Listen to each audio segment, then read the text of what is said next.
রাজনাথ সিং কিন্তু এর জন্য একটা কড়া হুঁশিয়ারি দিয়েছে পাকিস্তানকে যে এরকম কোনো মিলিটারি এনগেজমেন্ট সার্কিকের কাছে কিন্তু বরদাস্ত করা হবে না। তার কারণ পাকিস্তানের এই কথাটা ভুললে চলবে না যে সার্কিক দিয়ে সোজা যদি যাওয়া যায় সেটা কিন্তু করাচি বন্দরে গিয়ে ওঠে।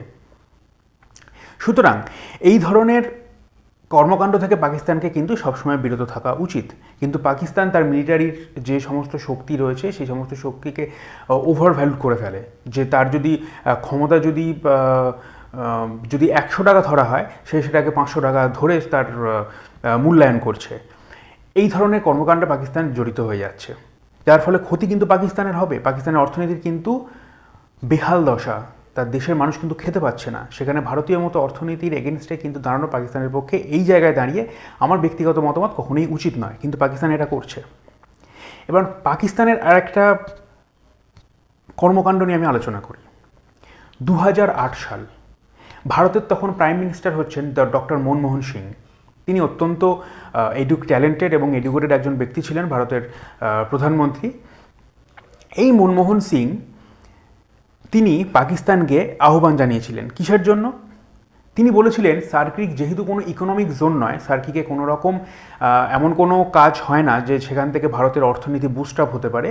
তো তিনি বলেছিলেন যে এই সার্কিক জায়গাটাতে পাকিস্তান এবং ভারত মিলিতভাবে সেখানে কিন্তু যদি কোনো খনিজ থাকে সেটাকে উত্তোলন করে দুজনে ভাগাভাগি করে নেবে, বা যদি কোনো তেল সেখানে পাওয়া যায় সেটা কিন্তু মিলিতভাবে সেটা উত্তোলনের চেষ্টা করা হবে বা সেটাকে শেয়ার করা হবে।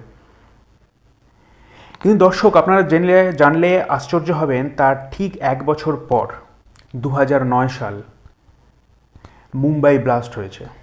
সেখানে পাকিস্তানের আতঙ্কবাদী ধরা পড়েছে এবং তাকে শেষ অবধি ফাঁসি কাটে ঝুলতে হয়েছে। এই হচ্ছে পাকিস্তান।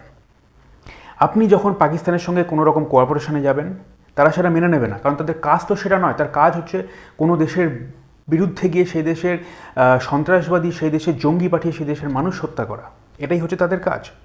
যার ফলে কি হয়েছে, সেই যে কোঅপারেশনটার কথা বলেছিল ডক্টর মনমোহন সিং পাকিস্তানের সাথে, সেটা কিন্তু সেখানেই স্থগিত হয়ে গেছে।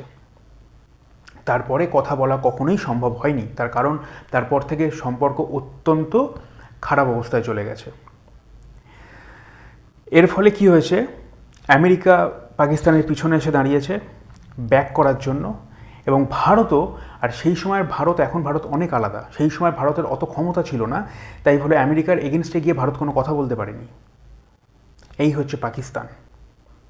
জিওপলিটিক্সে প্রতিনিয়ত নানা রকম ঘটনা ঘটছে ভিউয়ার্স, সেই সমস্ত নতুনত্ব ঘটনা নিয়ে সবার আগে নিয়ে হাজির হব আমি অর্ণব শাহ আপনাদের সামনে। জয় হিন্দ, জয় ভারত।